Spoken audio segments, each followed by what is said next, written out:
Hello, my gravy babies, and welcome back to a very interesting video. And I'm not kidding when I say that, because this, unironically, is a time travel mod where America, specifically a American town, goes back to the year 1632. I believe it's based on a book or a book series. I haven't read it personally. Some guy literally just wrote it in my comments like 30 minutes ago. I looked it up. It's a bit of an out-of-date mod, so I've gone back a few patches, but here we are. Now, it's kind of a bit of an inception here, because this mod feels like it came out 2017, and that's not a bad thing. It's just one of those mods we would have played on the channel a very long time ago. So in a way, we're kind of time traveling within time travel. Now, I am not familiar with the lore of this book series in like at all, but what I just read on the page for the mod. Yeah, it's 1632 Ring of Fire. Honestly, I can't believe I've never played this mod before. Maybe I have, and it's just been so long ago that I've forgotten,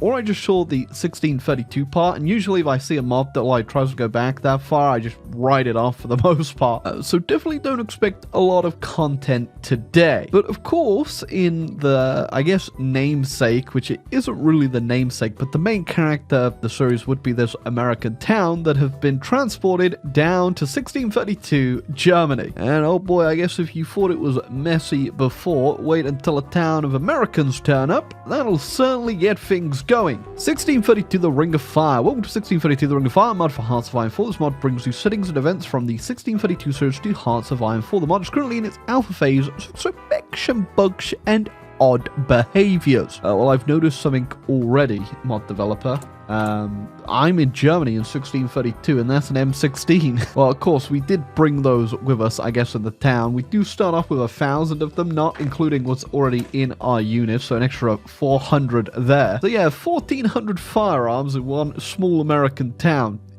You know, I'd say that's not enough guns. All right, but here we are in Grantville. We do start off with the UMWA Volunteer Militia, which is our only unit. We don't have any manpower, and our leader is Michael Stearns. Michael Stearns worked as a union rep for many years. He learned most of his negotiating techniques that way, though he also takes some experience from his time as a boxer. This is a very, very basic mod. There's no new sprites or anything, and the focus tree is definitely something left to be desired. But like I said, this feels very 2017. I'm not too sure what this is, like 4 patches back or something. It's on 1.13, which, yeah, it's a little while back, and I'm not too sure if the mod is still being developed on. I'm probably going to assume not. But the one thing we do have going for us in the 1632 mod is that they have put in a whole bunch of historical portraits, so we can see the beautiful Felipe IV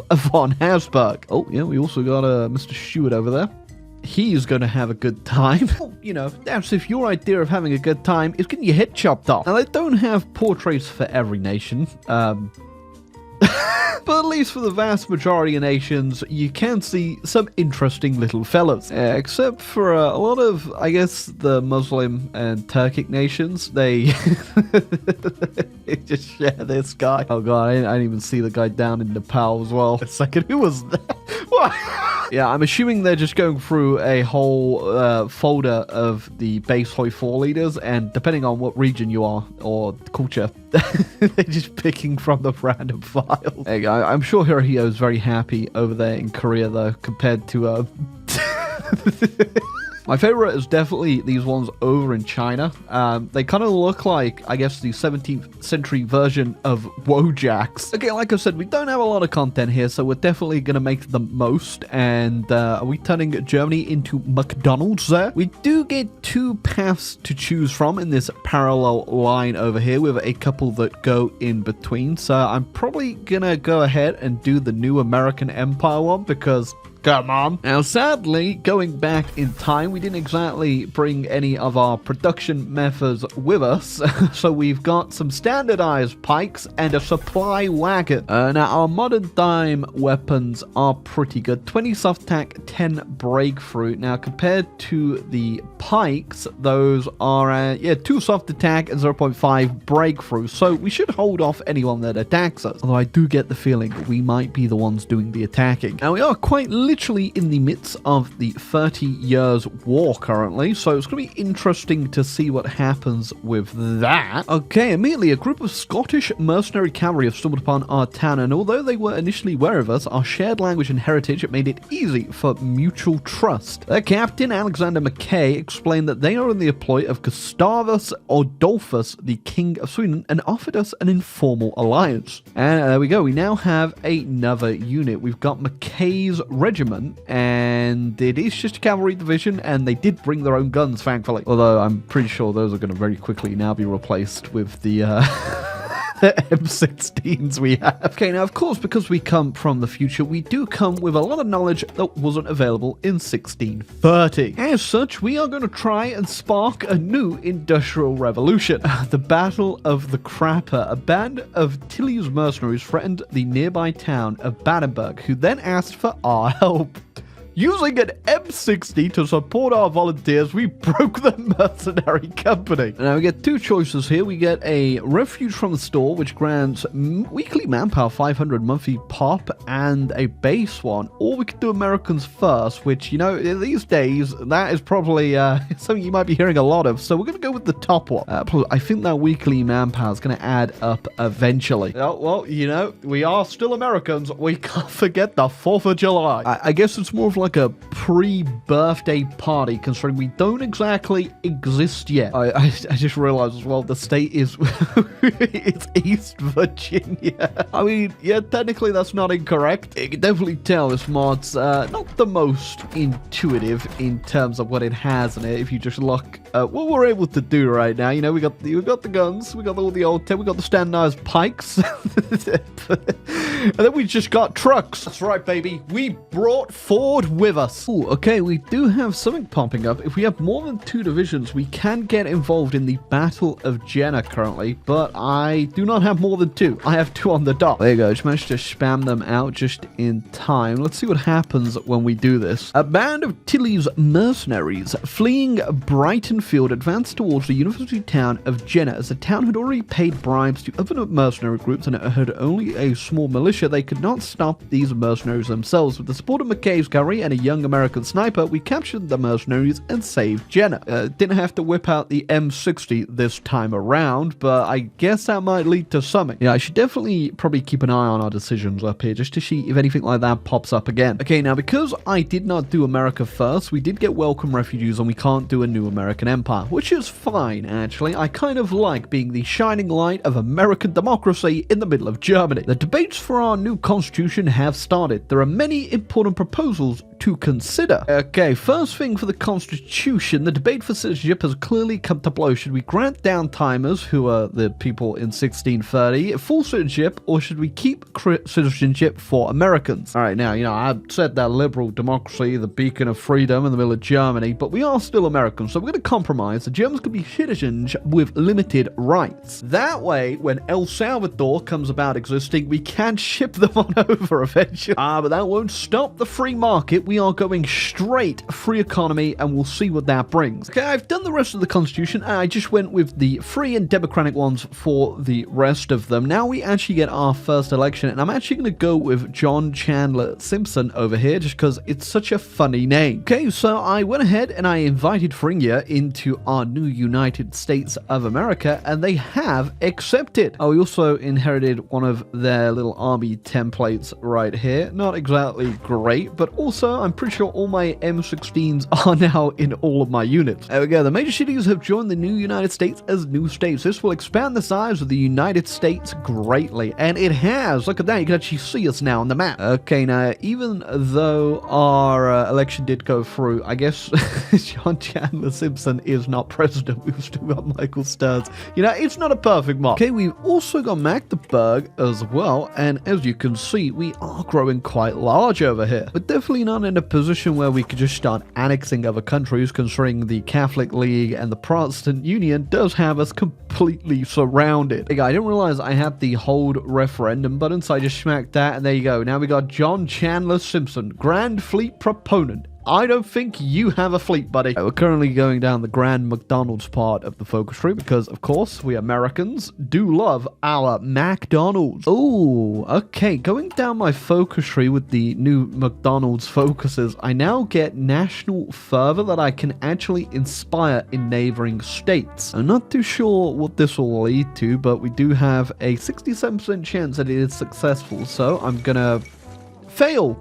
Okay, that one was successful. The Committee of Correspondence rallies in Brandenburg have swayed in opinion of its people to our cause for a united Germany. So we are trying to get a bit of nationalism going a little bit early for the Germans. Okay, there we go. So we need 10 to forge a viable German republic. So we should probably try and get as many as we can here. Oh, I have officially now joined the Swedish side. So we are in the Protestant League, and I'm not too sure if I want to get involved here. Would I actually just storm over them with my good units? Probably, right? I mean, at this point, it looks like they've kind of got it covered, and I'm not exactly on the front lines other than this one state, so why don't we just join? Definitely wouldn't say we're making big old waves, but I think we could probably get this thing put to bed. Oh well, if it isn't the sickest encirclement of the entire 17th century. Interesting. So we had sent off for an embassy in England, but the problem is that King Charles seems to have got a bit of knowledge from the future, as he has already locked Oliver Cromwell up in chains, so maybe he's going to keep that head after all. Another problem is France appears to be justifying on our alliance, and that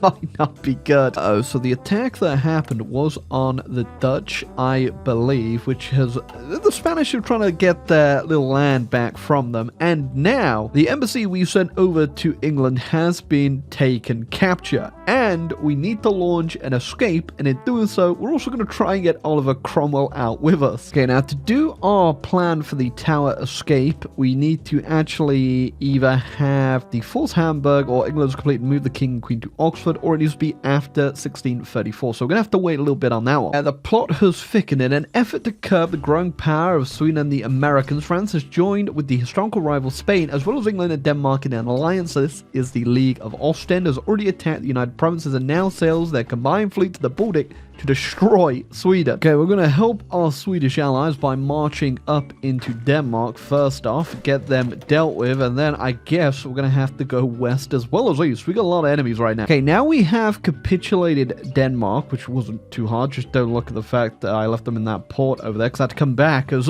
Bavaria was moving into my land. We can now do the Congress of Copenhagen, where we can get ourselves a peace with them. And there we go. Even though we kind of gamed it a little bit there, that is a peace accomplished. And on top of that, we got ourselves even more land over here. Okay, I'm trying to negotiate for the Dutch, as their war has also become a stalemate, trying to get a peace there, which also apparently just led me to buying Harlingham off them. Okay, nice. We have got ourselves a successful rescue. Our embassy is back, and we also freed Cromwell, who has now fled up to Scotland. So I think we may have a bit of an English civil war brewing soon. Ooh, Bavaria has made a very big mistake on the line there. I don't really have enough, though, to get a full capitulation going here, I think, because I am going to have to keep this guarded up here. I am building more troops, but it is very costly, unsurprisingly, to get an army going in 1634. Ooh, I might be able to get it here. If we can actually get a capitulation going on Bavaria, that's going to leave us a pretty nice way into Vienna. Oh, there we go. Bavaria capitulated. Oh, damn. Okay, well, after the capitulation of Bavaria, there has been a peace signed. But you know, that is fine with me. I'm looking more powerful than ever currently. And we are still promoting our united Germany idea across our neighbors. And there you go. Our embassy has got a peace deal between the Spanish and the Duchess. I think we are currently, yeah, everywhere is at peace. Now, after the peace, the Austrians are actually come to me asking for an alliance, but I'm kind of tempted just to leave them to their fate. Yeah, I'm going to leave them to it. and if it comes to it, I'll fight the Ottomans myself. We've got enough now that we can do our patriotic fervor and carry down our focus tree over here, which means I think we're about to get a bit of a united Germany going. There we go. We are now the United States of Europe. Who the hell's that? I guess it's a little bit sad that we're not America anymore, but in a way, we still kind of are. First election has come up, and we're actually going to go ahead and put the 4th of July party back in control. There we go. The United States of Europe now has a much more fitting American leader. Ooh, and there goes the English Civil War. And looking at the troop count here, it doesn't look like the Royalists are going to win it, but I'll keep my eye on it just in case. Not though of our territorial ambitions yet for our United States of Europe, as Brandenburg and Saxony need to be brought back into the fold. Our war of expansion did come with a bit of an extra gimmick, that being that Poland and Lithuania wasn't happy with it. But we are now fully gearing up with a proper army, so I don't think this is gonna be too difficult. Oh, and yeah, the Ottomans and the Austrians are going at it too, so I should probably keep an eye on that. Same with the civil war going on in England. Oh, also should look at Russia. And I think we may have inspired something here. There we go. Now, I don't think I'm going to take all of this land. I don't think it would make too much sense. I guess we'll take the historical German stuff and then push a little bit in. And then we'll dissolve the rest of the empire and keep ourselves a Polish puppet over here. Okay, next up, I think we're going to do a bit of an intervention over in England. Okay, Blighty, we're coming home. We didn't just come here out the goodness of our heart. I do have these brand new tank divisions that I have somehow put together in the 17th century. Yeah, not too sure, how we figured that out completely, but I guess, if we know what a truck is, we know what metal is. Combine. Oh, yeah. Okay. Well, next time, don't try and imprison my damn embassy staff. Now, I didn't just do that just to get all of Britain under the parliamentarian rule. I did it because I needed a launching point to get back home. And I guess in the kerfuffle and the craziness of everything, the French have stolen the new English colonies over there, so I'm going to have to do something about that. Oh, there you go. Also, the famous Iroquois leader right there, Franco. Oh, and the name just changed to the stupid meme where if you mess up like turkey in vanilla, it just turns to liberalism. Well, a constitutional monarchy. Okay, our first bet of getting home is going to go through the Dutch. Which doesn't make a lot of sense, but just bear with me. And with their defeat, we are going to go ahead and then use them as a launching point into France, who are now, for whatever reason, in control of, well, all the valid colonies over in the Americas. But there's only one we want. Virginia. Okay, France, I'm coming home. Oh yeah, they don't stand a chance, especially with these tanks we got. There you go. That one was for Pearl Harbor. Bavaria did join them in their little alliance at the last second there, but all I care about is America. There we go. We pushed the border up a little bit and put this guy in charge of France. But most importantly, we've made it on back to America. Sadly, there's no event or anything for that. Like I said, there's not a lot of work being put onto the mod. So once you're out of content, you are most certainly out of content. Oh, and I guess while trying to get home, I may have missed the collapse of Austria there. All right, well, I did say I was going to deal with the issue that got to my border, so it's definitely on my board. I do have to say, the Ottomans were probably the toughest foe we've actually fought so far. I think that's probably because we're playing so late game now that even the AI has the same tech and industry that we do. But not good enough to stop me. Vagina Gar is... What did they get involved? Oh, I think that is definitely where we're going to leave it off today. Okay, though, we've saved Europe. We've put a much better guy in charge of the Ottoman empires. It's Mr. German. And then I also gave Poland a bunch of land and freed the Austrians. So yeah, that's what we did today. But there you go. That was the end of our little game here. A little look into the mod. Not bad at all. Definitely, like I said, a mod from like 2017. Ran out of content a long time ago. China, like Manchuria, did join the Ottoman faction at the end, but I was just too lazy to go deal with that. So I just consulted them out, which means the Ottoman vassals that apparently didn't get called in are now just the Chinese alliance. Which, sure, fair enough, why not? But yeah, definitely a very interesting concept for a mod. One you don't really see too much of nowadays. There are a few time travel mods that are out, but usually they're just Not as interesting, I'll put it that way. This does seem like a pretty interesting and solid concept for a mod. I just wish it was still updated and put in the work and stuff like that. Or if, you know, someone has a similar idea to this or wants to make their own mod, you should definitely do it, because I would play it. Very interesting and fun thing to look at. But I'll leave the mod description, the link, sorry, down below in the description. And if you want to check it out, go ahead, let them know to update the damn thing. And I'll see you all in the next one. Goodbye.